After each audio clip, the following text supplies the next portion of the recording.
Welcome to this tutorial on chroma keying in Final Cut Pro 6. So first we're going to need a couple clips in our timeline. I'm going to drag down a clip to the timeline and it's going to ask, do you want to match the clip settings? Here we say yes, so that it goes HD. And this clip has been shot on our blue screen in Studio, which has kind of a half pipe shape so that you don't have a crease at the bottom, and we still see some shade variation here. But the goal in green or blue screen keying or chroma keying is to have the same shade throughout and then key it away so that you could see beneath it to the layer underneath. So we're going to work on the key first and then we'll talk about the layer underneath. So in order to do that, we're going to go to our Effects tab, and underneath the video filters you're going to go into the key. In the key, you'll find the chroma keyer. You can click and drag it right on the video layer of the clip and let go. Now, if I double click this and make sure I'm definitely editing this clip in our viewer, you're going to see a chroma keyer tab, or you'll see it under filters, which if you click visual takes you to the tab. Now, by default, it starts off as keying a green area, and we want to key away blue. So they have an eyedropper where you click to select a color. And I'm going to select it, and you'll see that some of the blue has disappeared and some of it has not. So we're going to add this by clicking it again, and you have to hold the Shift key.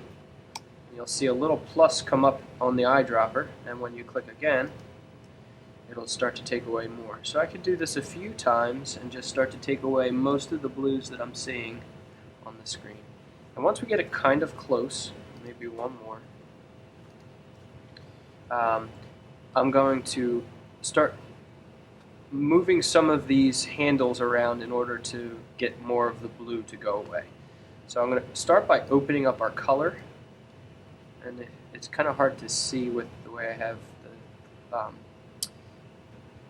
video tutorial recording software working right now, but as I open up blue, you'll start to see more and more of the blue go away. I'm going to go really wide open here. That didn't work, so turn it back.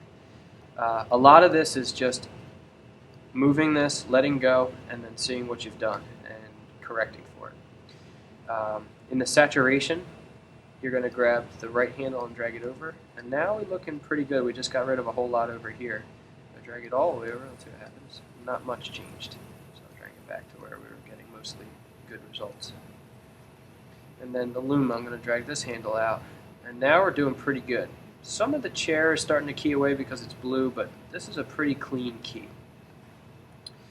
And then the parameters at the bottom here, the edge thin, softening, and enhance. Edge thin is going to take some of the edges away and kind of soften them with how much you apply softening. So I'm going to turn softening up a little bit. Actually, I'll turn it up a lot so you can see what it's doing. So if edge thin, if I'm softening, it's like giving you this kind of soft area around the edges. If I turn edge thin in one direction, it kind of adds, so it's going away from the edges of the key, and you get this halo. I'm going to go in the other direction, and now it's kind of, well, that's too far, it's all gone. But it's kind of softening the edges going towards the inside of the key. But that's a little too much. So I'm going to turn softening in the other direction, right about here. And now we're starting to get more desirable results, but it's still too much. So I'm going to turn edge thinning down a little bit.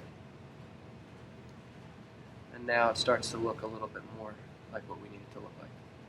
And then enhance, I'm going to turn it up all the way so you can see what's going on. It gives you this orange edge. With blue or green screening, it kind of sometimes keeps some of the blue in the edge of the object. So this kind of finds the edge of the object and puts this orange halo. So if you use this very subtly, it gets rid of most of the blue. So I'm only going to go like a little bit, and then we get a pretty clean looking edge here. And I might have to turn edge thin and softening down a little bit more to get a clean, really clean edge. So that's looking pretty good, but we still have all this junk on the sides.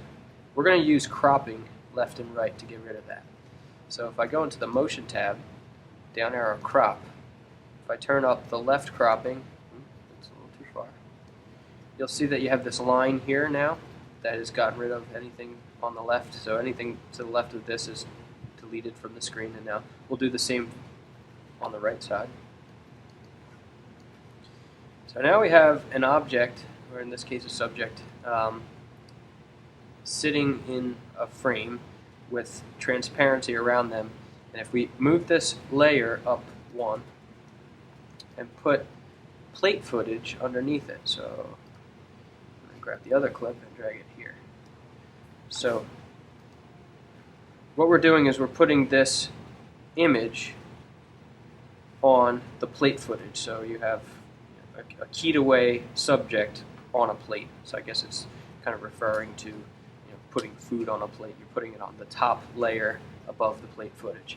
So here, the gist of this shot that this group was going for was they have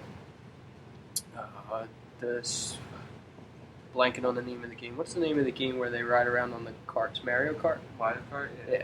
All right. So we have a Mario Kart theme going on, and this character just had a mushroom, so it grows in size, and the other players kind of react to it. So let me get a better frame where you get a close-up of the reaction. So they're kind of looking at this large player here, and it's not in the right spot, so here we're going to get into a little bit more work, but you can see that the key is looking pretty good. Aside from color, it looks a little bit off on the white balance. So you have to be careful when you're color correcting and using the blue screen. I'm going to try it and see what happens. So Effects tab, color correction, drag the three-way on the clip that we need to color correct, double click, and go into the color corrector tab. And now we're going to try to take out some of the blues, go a little bit more towards the reds.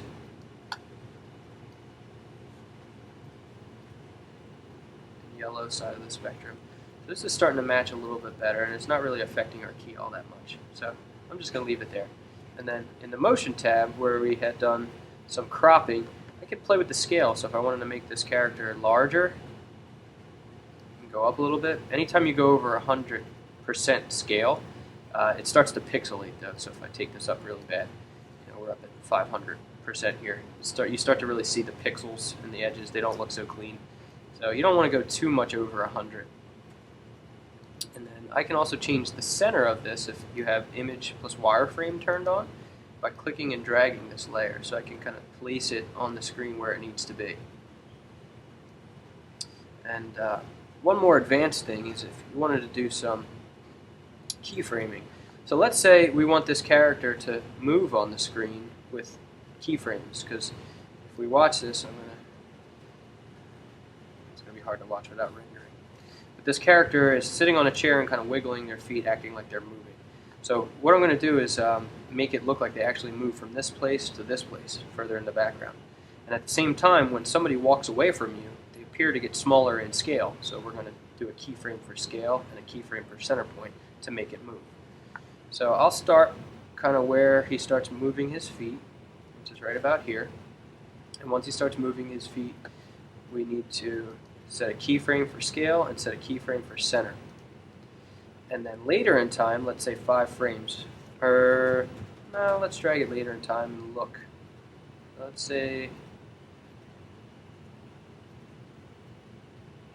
right about here, later in time when these characters come forward, we're going to make him move further away and smaller in scale. So if you look, the keyframe that we set in the beginning is here, and now our time bar is here. We're going to add another keyframe by just changing the parameter. And once you change any of the parameters, after you've turned keyframing on, it makes a new keyframe. So once I wiggled this scale slider, we have a new keyframe made. Same thing for center. I'm going to move him slightly over so he stays in the aisle. So he's going to go from this point to this point across these frames.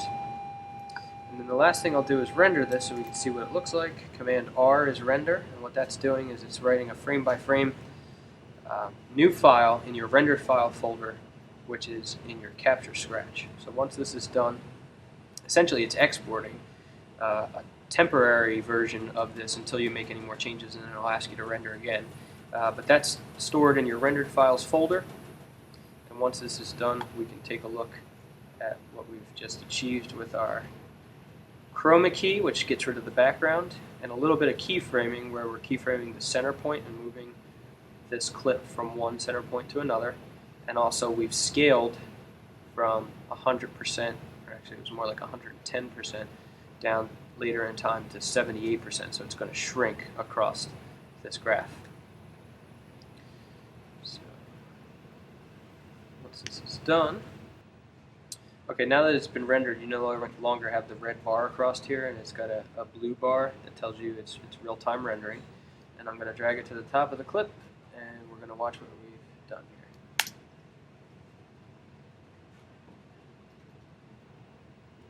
So here we're seeing the subject here moving and shrinking in size. And we have our pogo in the background. A problem that you're going to have with this is if you have interaction between the foreground layer, which is the topmost layer, and the background layer where something needs to appear above in stacking order. So if you were to have a character that needs to cross in front of this, you would want to also blue screen that character doing this kind of motion with the plate footage of the background stationary so that they can be on different layers and appear above one another, so or in front of one another. The other way around this is to go frame by frame and rotoscope around the subject perfectly for each and every frame, so that you could, put this above this layer, which is a lot more challenging and takes a lot more time. So blue screen keying, chroma keying, and a little bit of keyframing gives us a little result of here we're going to move from this center point to this center point and slowly scale in size. And an interesting composite video, multiple layers of video composited together to give you a look that you're going for here. In this case, this is kind of like a fun little sci-fi movie. That's all for this tutorial. Thank you.